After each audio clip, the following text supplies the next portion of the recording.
Hello student, कैसे हैं आप सब। एक बार पुनः से कोचिंग क्लासेस पर स्वागत है। उम्मीद करता हूं आप सब अच्छे होंगे, मस्त होंगे, बेहतर होंगे, आपकी पढ़ाई बेहतर चल रही होगी। क्लास 12 केमिस्ट्री एनसीईआरटी में चैप्टर 4 चल रहा है, डी और एफ ब्लॉक के एलिमेंट्स। बोर्ड एग्जाम 2024 को टारगेट में रखते हुए एक नया प्लेलिस्ट बनाया गया है, जिसमें क्रम से आपको वीडियोज मिल जाएंगे। जैसा कि आज का हमारा टॉपिक है बच्चों, क्या है, KMnO4 पोटेशियम परमैंगनेट।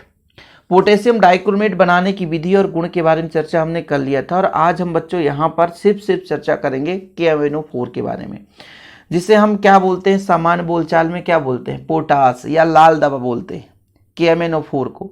सबसे मतलब उपयोगी यौगिक है ये। ऑर्गेनिक केमिस्ट्री पढ़ोगे तो ज़्यादातर उत्प्रेरक के रूप में प्रयोग किया जाएगा, बहुत ज़्यादा, क्योंकि इसका ऑक्सीकारक गुण बहुत ज़्यादा होता है बच्चों, ध्यान रखिएगा। तो ये ऑक्सीकारक के रूप में इसका प्रबल रूप से प्रयोग किया जाता है। आगे आपको मिलेगा, बिल्कुल आप निश्चिंत रहे। अभी तो फिलहाल इतना समझो कि आज बनाने की विधि सीखनी है। चलो, हम KMnO4 कैसे बनाते हैं, पायरोलुसाइड अयस्क से। किसे बनाते हैं, पायरोलुसाइड अयस्क से। चाहे औद्योगिक रूप में बनाएं, चाहे ये बनाने का विधि जो लंबी प्रोसेस है इस रूप में बनाएं, चाहे प्रयोगशाला में बनाएं, सब में हम मुख्य रूप से पायरोलुसाइड अयस्क का प्रयोग करके हम आसानी से KMnO4 बना सकते हैं। अब ये पायरोलुसाइड अयस्क क्या है, MnO2 मैग्नीज का ऑक्साइड है बच्चों। हम इसको किस प्रकार से बनाते हैं कि एक परावर्तनी भट्ठी में लेते हैं और ऑक्सीकारक की उपस्थिति में इसे पोटास के साथ गलाया जाता है, KOH के साथ गलाया जाता है। ठीक है, किसके साथ बच्चों, KOH के साथ गलाया जाता है। MnO2 को हम एक प्रबल ऑक्सीकारक के साथ इसको गलाते हैं तो हमें मिलता है पोटेशियम मैग्नेट। परमैंगनेट नहीं, पहले पोटेशियम मैग्नेट। जैसे आप लोग पढ़े थे, जब पोटेशियम डाइक्रोमेट बनाए थे तो पहले सोडियम क्रोमेट बना था, फिर सोडियम डाइक्रोमेट बना था, फिर पोटेशियम डाइक्रोमेट बना था। ऐसे ही पोटेशियम परमैंगनेट डायरेक्ट ना बनकर पहले पोटेशियम मैग्नेट बनता है। किसी भी चीज को अध्ययन करने से पहले आप लोगों को यह चीज क्लियर होना चाहिए कि हमें बनाना क्या है। तो बच्चों, जो हमारा पोटेशियम परमैंगनेट है, इसको बनाने के लिए हम MnO2 को पोटास के साथ क्रिया कराते हैं। जैसे पोटास आपका KOH है, इसके साथ क्रिया कराते हैं। जब पोटास के साथ क्रिया कराते हैं ऑक्सीकारक की उपस्थिति में, इसके ऑक्सीकारक की उपस्थिति में, तो हमें मिलता है K2MnO4।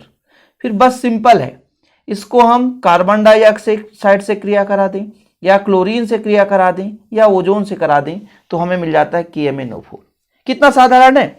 लिखने में तो लंबा चौड़ा होगा भाई, क्योंकि आप लोगों को फिर पेपर में लिखना है, तो ये 3 लाइन में थोड़ी ना काम होने वाला है, इसलिए लिखना पड़ेगा आप लोगों को। ठीक, चलिए, पायरोलुसाइड में क्या करते हैं बच्चों, हमने बताया ना कि MnO2 को KOH के साथ, या तो K2CO3 के साथ, पोटेशियम कार्बोनेट जिसे बोलते हैं, या पोटेशियम हाइड्रोक्साइड के साथ सीधा परावर्तनी भट्ठी में गर्म करते हैं, गलाया जाता है। गलाने के लिए हम ऑक्सीकारक का प्रयोग करते हैं। ऑक्सीकारक जैसे हम कोई भी ऑक्सीकारक ले सकते हैं, जैसे हमने KNO3 पोटेशियम नाइट्रेट लिया, KNO3।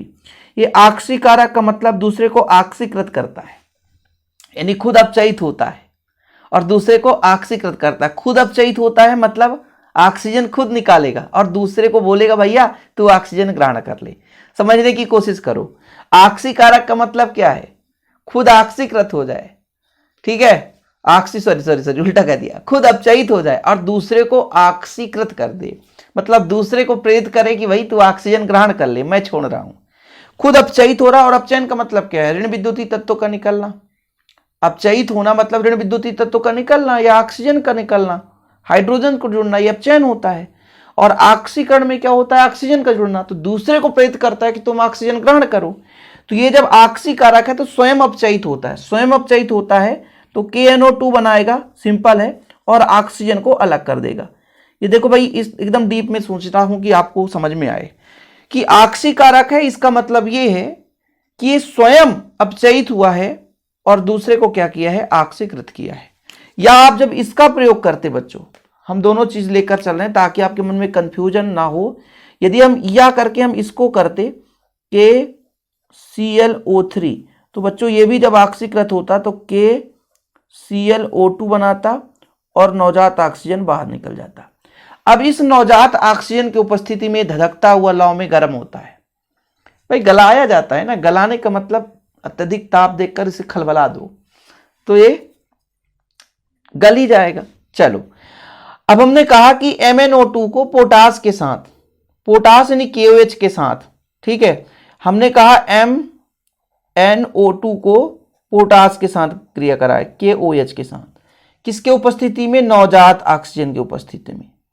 यहां पर प्लस कर लेते हैं बच्चों, नवजात ऑक्सीजन है, ठीक है। नवजात ऑक्सीजन की उपस्थिति में क्रिया कराएंगे तो बनेगा आपका K2MnO4, पोटेशियम मैग्नेट बनेगा, K2MnO4 बन जाएगा, ठीक है। पोटेशियम मैग्नेट बनता है, पहले मैंने बताया पोटेशियम मैग्नेट बनेगा K2MnO4। बैलेंसिंग कराने के लिए 2 पोटेशियम, तो यहाँ पे 2 का मल्टीप्लाई कर दें बच्चों, यहाँ पे हाइड्रोजन 2 हो जाएगा, ऑक्सीजन से क्रिया करके आपका H2O बना देगा। ठीक, इतना क्लियर है। इसके बाद मैंने कहा कि जैसे मैंने KOH के साथ गर्म किया, हो सकता है K2CO3 के साथ गर्म करें तो क्या हमें नहीं मिलेगा पोटेशियम मैग्नेट? इसके साथ भी गर्म करने पर पोटेशियम मैग्नेट मिल सकता है। हमने कहा K2 यानी पोटेशियम कार्बोनेट है, इसके साथ हम वही प्रोसेस लगाते हैं, ठीक है। जैसे हमने यहाँ पर MnO2 लिया था तो MnO2 यहाँ पर लिख देते हैं MnO2, भाई नवजात ऑक्सीजन की ही उपस्थिति में, ठीक है।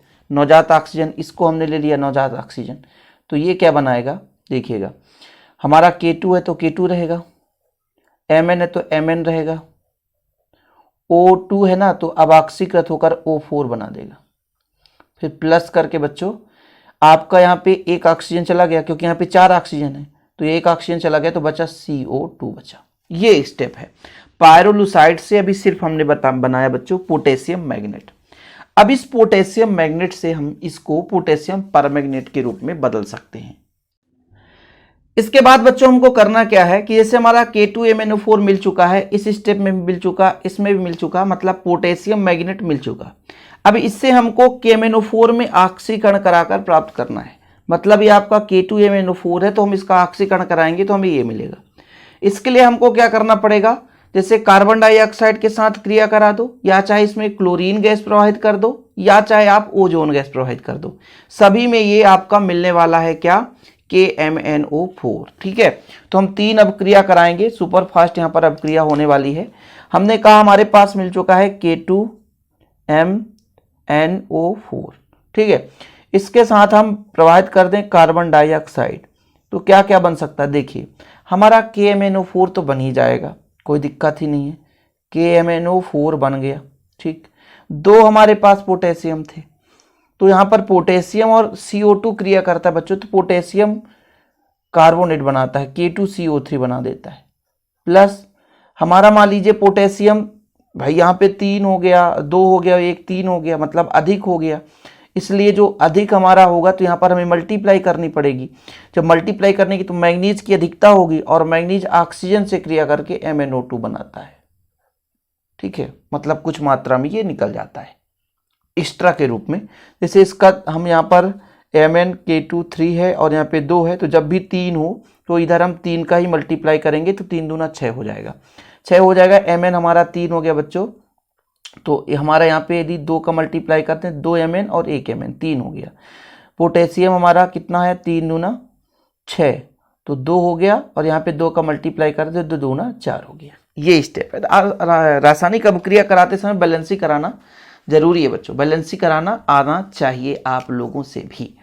चलो इसके बाद हम यदि क्लोरीन से ही इसको मतलब क्लोरीन इसमें प्रवाहित कर दें, K2MnO4, मतलब कुछ मात्रा में कार्बन डाइऑक्साइड से क्रिया किया, जो नहीं क्रिया किया तो उसको हम Cl2 से क्रिया कराते हैं, मतलब प्रवाहित कर दें तो हमारा KMnO4 मिलने वाला है। सबसे पहले ये पता होना चाहिए हमें क्या बनाना है। KMnO4 मिल गया और K बचेगा तो Cl के साथ क्रिया करके KCl बना लेगा, बैलेंसिंग करा देंगे, बिल्कुल चिंता ना करें। ऑक्सीजन 4 है तो 4 है, क्लोरीन यहाँ पे 2 है तो 2 का मल्टीप्लाई तो करना ही पड़ेगा, तो क्लोरीन 2KCl हो गया। लेकिन हमारा पोटेशियम कितना है, 2 और 1 3, इधर 2 ही है यार, तो 2 का मल्टीप्लाई करके 2 का यहाँ पे मल्टीप्लाई कर दें तो बैलेंसिंग हमारा कंप्लीट हो जाता है। कंप्लीट। इसके जगह ओजोन प्रवाहित कर दें तब पर भी बन जाता, लेकिन लिखने की ज़रूरत नहीं है। और लिखना चाहते हो तो कुछ बच्चे लिखना भी चाहते हैं, बोले नहीं सर लिखा दीजिए, चलो लिखा देता हूँ। K2MnO4 है, इसको ओजोन से क्रिया कराते हैं। ऐसे ही नहीं क्रिया करता, ये पानी की उपस्थिति में ही क्रिया करेगा। तो आपका KMnO4 बनेगा, इसमें कोई दुरा वाली बात नहीं है। ठीक है, आपका पोटेशियम OH यहाँ से निकलेगा, H2O टूटता है तो HOH बनाता है, तो KOH बना देगा बच्चों। और जो ऑक्सीजन है वो मान लो ऑक्सीकृत होगा, बाकी का बाकी तो भैया हमारा O2 के रूप में ये बच जाएगा। बैलेंसी कराना ही पड़ेगा। यहाँ पर आपका OH, यहाँ पे 2 हाइड्रोजन है देख लो, तो 2 KOH हो जाएगा। जब 2 KOH तो यहाँ पर पोटेशियम हमारे पास कितने हो गए, 2 1 3, तो 2 तो 4 हो जाएगा, 2 का मल्टीप्लाई कर दिए 4 हो जाएगा। ठीक, अब तो लगभग बैलेंस ही कंप्लीट। तो ये गुलाबी रंग का हमें प्राप्त होता है, इसका रंग जो होता है गुलाबी होता है। और यदि कोई आपसे पूछे इसका रंग क्या होता है तो ये हरे रंग का होता है बच्चों। ठीक, ये चीज़ आपको पता होना चाहिए। तो ये पायरोलुसाइड से बनाने की विधि है। यार प्रोसेस थोड़ा लंबा है, लेकिन क्या करें, पढ़ना पड़ेगा। अब दूसरा जो विधि हम पढ़ेंगे औद्योगिक रूप से, क्योंकि 2 ही मेथड पढ़ना है बनाने की विधि में, और पूरा हम खत्म करेंगे। अभी गुण के बारे में चर्चा करेंगे बच्चों, इसलिए आप लोग थोड़ा सा लास्ट तक देखिएगा। औद्योगिक निर्माण में बहुत ही आसानी से, इसमें हम डायरेक्ट KOH डालते हैं और हमें पोटेशियम मैग्नेट मिलता है। फिर इसमें हम क्लोरीन गैस प्रवाहित कर देते हैं तो डायरेक्ट हमें मिल जाता है पोटेशियम परमैंगनेट। तो अगले नंबर पे आप लोग हेडिंग लगा लें बच्चों, औद्योगिक निर्माण। औद्योगिक निर्माण में कैसे बनाते हैं कि पायरोलुसाइड ही लेते हैं, KOH के साथ संगलित कराते हैं। अब क्रिया वैसे ही रहेगा, अब क्रिया लगभग मिलता जुलता रहेगा। हमारे पास पायरोलुसाइड क्या है, MnO2 है, इसको KOH के साथ वायु की उपस्थिति में, किसके उपस्थिति में, वायु के उपस्थिति में संगलित कराते हैं। अब क्रिया वही है ना बच्चों, वहाँ पे नवजात ऑक्सीजन लेते थे, यहाँ पर हम डायरेक्ट ऑक्सीजन ले रहे हैं। तो पोटेशियम आपका क्या बनेगा, मैग्नेट बनेगा। पोटेशियम मैग्नेट मतलब K2MnO4, बाकी जो बनेगा तो बना ही दो, कोई दिक्कत नहीं है। जैसे हमारा KBg हो गया, MnBg हो गया, H बचा है तो H क्या बनाएगा, H2O बनाएगा, कोई दिक्कत नहीं, बैलेंस ही करा लेंगे, कोई दिक्कत नहीं। यहाँ पर जैसे 2 है ना बच्चों, तो यहाँ पर 2 का मल्टीप्लाई कर दें, तो क्या 2 का मल्टीप्लाई करने से हो जाएगा, 2 का मल्टीप्लाई जैसे ही करेंगे तो यहाँ पर H की वैलेंसी तो ठीक हो जाएगी, लेकिन ऑक्सीजन की वैलेंसी गड़बड़ हो जाएगी। 2 2 4 हो गया, 2 का तो ऑक्सीजन यहाँ पर ज़्यादा हो जाएगा। ठीक है, तो जब ऑक्सीजन ज़्यादा हो जाएगा तो यहाँ पर 2 का मल्टीप्लाई करेंगे तो ऑक्सीजन बराबर होगा, हाइड्रोजन 4 हो गया तो यहाँ पे 4 का मल्टीप्लाई करेंगे। पोटेशियम 4 हो गया, यहाँ पे 2 है तो 2 का मल्टीप्लाई करेंगे। Mn 2 हो गया तो यहाँ पे 2 का मल्टीप्लाई करेंगे। ठीक है, अब लगभग बैलेंसी कंप्लीट, 2 दूना 4, 4 8, 2 10, 4 दूना 8, 2 10। ऑक्सीजन बराबर हो गया, बाकी हाइड्रोजन तो बराबर ही है, पोटेशियम बराबर है, Mn भी बराबर है। तो ये पहला स्टेप हो जाता है कि इसको डायरेक्ट KOH के साथ ऑक्सीजन की उपस्थिति में, वायु की उपस्थिति में, बिल्कुल एक मान लीजिए संगलित कोई भी हमारे पास एक पात्र है उसमें गर्म करके इसको घुमाते हैं तो ये प्राप्त होता है। अब विलयन में क्लोरीन गैस प्रवाहित करते हैं बच्चों। विलयन में क्या प्रवाहित करते हैं, विलयन में क्लोरीन गैस प्रवाहित करने पर, विलयन में क्लोरीन गैस, विलयन में क्लोरीन गैस प्रवाहित करने पर, जब क्लोरीन गैस प्रवाहित करते हैं तो जानते हैं क्या मिलता है बच्चों, हमारा जो हम प्राप्त करना चाहते हैं क्या मिलता है, KMnO4 प्राप्त होता है।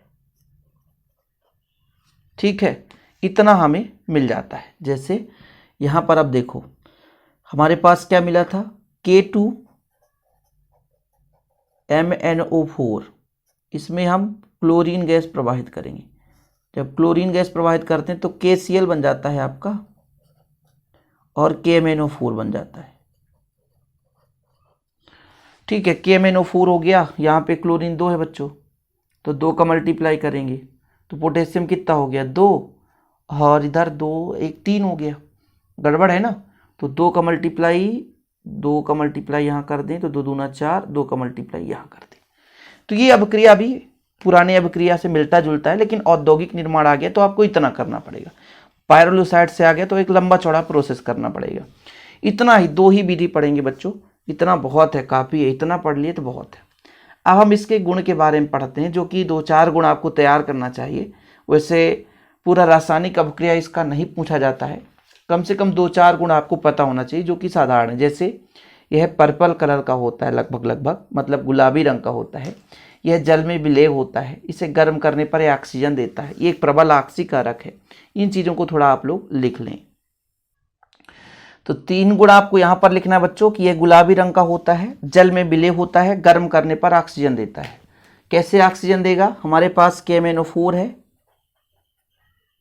KMnO4 है, इसको गर्म करेंगे। गर्म करने का मतलब ये चीज़ है बच्चों, ठीक है। तो ये आपका बनाता है K2MnO4, पोटेशियम मैग्नेट पे बदलता है, और आपका MnO2 अलग हो जाता है, और प्लस आपका ऑक्सीजन देता है O2। बैलेंसी कराने के लिए बस 2 का मल्टीप्लाई करेंगे, ख़त्म कहानी। तो इसको यदि हम गर्म करें बच्चों तो ये ऑक्सीजन देता है। सबसे बड़ी बात तो ये बच्चों, यह प्रबल ऑक्सीकारक है, यह प्रबल ऑक्सीकारक है। ये चीज़ आपको बिल्कुल नोट कर लेना चाहिए। यह प्रबल ऑक्सीकारक है, मतलब सबसे ज़्यादा ऑक्सीकृत करता है। ऑक्सीकारक में आप इसको लिख लो, बराबर काम करेगा, ठीक है। मतलब ये किसी भी ऑर्गेनिक केमिस्ट्री की बात करें चाहे इनऑर्गेनिक केमिस्ट्री की बात करें, ये ऑक्सीकारक के रूप में प्रबल रूप से कार्य करता है, ठीक है। ऑक्सीकारक इसकी प्रकृति होती है, क्षार के साथ भी क्रिया करता है, ऐसा नहीं है, ऊष्मा का भी प्रभाव होता है। इसके कई सारे गुण हैं, लेकिन जो काम की चीज़ें हैं वो चीज़ हम यहाँ पर लिख रहे हैं।